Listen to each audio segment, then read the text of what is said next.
নমস্কার বন্ধুরা, আশা করি তোমরা সবাই ভালো আছো। আমার 32টা দাঁত বার করা নিয়ে বুঝে গেছো আমাকে। হ্যাঁ, আমি পাপিয়া আবার হাজির হয়ে গেছি তোমাদের জন্য একটা নিউ ব্লগ নিয়ে। এই ব্লগটা বানিয়েছি যেখানে আমাদের এখানকার রুমাল আসার কথা ছিল, মানে ঝড়। দেখো, ঝড় জলের দিনেও কিন্তু আমরা খাওয়া দাওয়া থেকে পেছনে সরে নেই। আমাদের খাওয়া দাওয়ার মেনুগুলো আজকে জবরদস্ত। তো আজকের ভিডিওটা খুব সুন্দর, শেষ পর্যন্ত দেখতে থাকো কেমন, স্কিপ না করে। প্রায় যা যা রান্না হবে সেই সব আনাজ টানাজ তো কাটা হয়ে গেছে, অর্ধেকের বেশি। শুধু কাটতে বাকি ছিল শাক। তো শাক কাটছি আমি বসে বসে। আরও সবাই ছিল আমার সাথে, অনেকে, তারা কেউ কেউ বাড়ি গিয়েছে, আর কেউ কেউ সব বললো একটু পরে আসছি বাড়ি থেকে ঘুরে। যেহেতু আজকের দিনে ঝড় হওয়ার কথা, তো মনেতে একটুখানি তো ভয় আছে, কিন্তু ভয় থাকলেও আনন্দটা উপভোগ করতেই হবে। তো আমি বসে বসে লাল শাক কাটছি, খুব সুন্দর করে বেছে বেছে বেছে।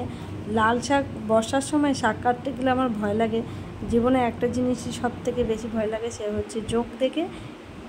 তো বিশাল ভয় লাগে, যেন মনে হয় আমার থেকে 10 হাত দূরে যদি কোনো জোঁক দেখতে পাই, তো আমি যা মানে আমার গায়ের যতটা ক্ষমতা, ততটা ক্ষমতা মানে জোর যে আমি চিৎকার করি, কেননা মনে হয় যেন আমাকে বাঘে খেয়ে নিচ্ছে। আমার বিশাল ভয় লাগে ওই জিনিসটাকে দেখে। তো দেখো, আমি তো গল্প করছি তোমাদের সাথে, গল্প করতে করতে আমার সাথে আরও অনেকে যোগ দিয়েছে। শাকটা কাটছি, শাক বাছা হচ্ছে, তো এদিকে রান্নাবান্নাও হচ্ছে, এদিকে আমরা সবজি কাটছি।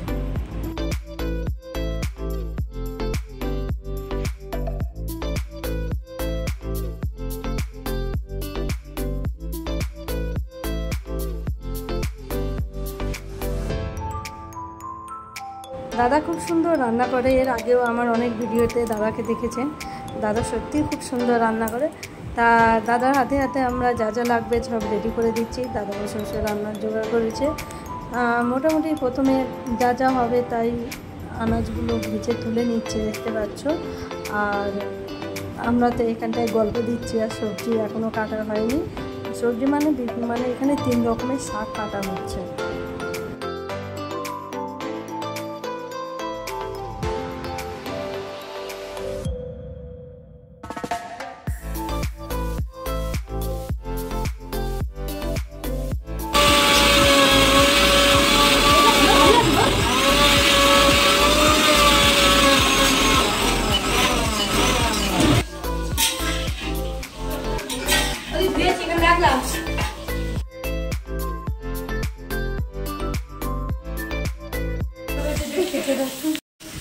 ভাজা হচ্ছে, হ্যাঁ, আর সব মানে মশলা রেডি। দেখো কত রকমের মশলা।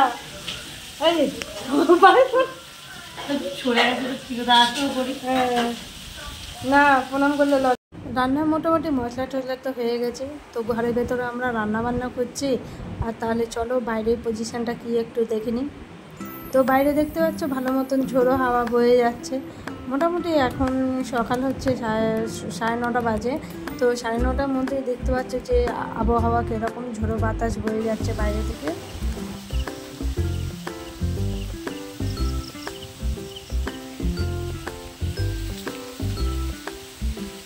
তো ওদের বাড়ির কাজ আমার প্রায় অনেকটা হয়ে গেছে, তো আমি বাড়িতে ফিরলাম।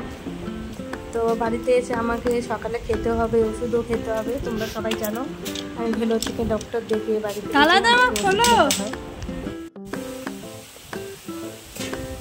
দরজা খোলো। তো বাড়িতে এসে কিছু কাজ ছিল, করলাম, ঠাকুরকে পুজো দিলাম, দিয়ে এবারে রেডি হচ্ছে ফের ওদের বাড়ি যাবো বলে।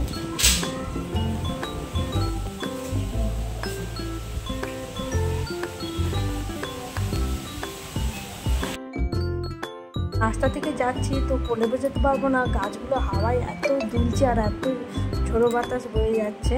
তো দিদিদের বাড়ি আমি চলে এলাম তাড়াতাড়ি করে।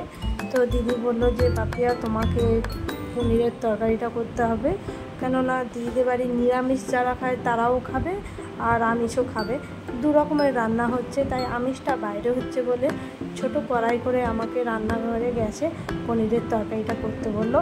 আমার তো রান্না করতে একটু ভয় লাগছিল, মানে কি বলবো, বাইরে অনেকজন খাবে, তো মনে হচ্ছিল যে কেমন হবে রান্নাটা, কেমন হবে তরকারিটা। তো যাই হোক, মোটামুটি করলাম, সবাই প্রশংসা করলো। রান্নাবান্না হয়ে গেলে সবাই আমরা খেতে বসেছি, আর বাচ্চারা যারা তাদেরকে আগে খাওয়ানো হয়েছে। তো রান্নার অনেক কিছু আইটেম হয়েছিল, তো তোমরা দেখতে পাচ্ছ কী কী আইটেম। দই পটল হয়েছে, চাটনি আছে, শুক্তো আছে, তারপরে হচ্ছে রসগোল্লা আছে, মাংসের তরকারি আছে, ডাল আছে, অনেক কিছু রান্নাবান্না হয়েছিল। তো আমার তো খুব জোরে খিদে পেয়েছে, তাই আমি তাড়াতাড়ি করে খেতে বসে গেছি। আর সব থেকে বেশি ভালো লাগে আমার শাক ভাজা, তাই আমি শাক ভাজাটা একটু বেশি করেই নিয়েছি। শাক ভাজা দিয়ে আমি প্রথমে ভাতটা যতটা খাবার খেয়ে নিচ্ছি।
খাওয়া দাওয়া শেষ হয়ে গেলে আর বৃষ্টিটা একটু থামলে আমরা বাড়ির দিকে রওনা দিয়েছি। তো বাড়ির দিকে যখন ফিরছি দেখছি আকাশটা পুরো অন্ধকার করে এসেছে, আর কি বলবো, মানে ভালোও লাগছে দেখতে। অনেক দিন এত গরমের পরে ফের একটু বৃষ্টি পাবো, কিন্তু বৃষ্টির সঙ্গে সঙ্গে যে ঝড়টা আসছে তার জন্য একটু ভয় ভয় লাগছে। তো আজকের দিনটা তো আমরা এইভাবে কাটালাম। তোমাদের কেমন লাগলো ভিডিওটা অবশ্যই কমেন্ট করে জানাবে। দেখা হবে নেক্সট ভিডিওতে। টাটা, সবাই ভালো থাকবে।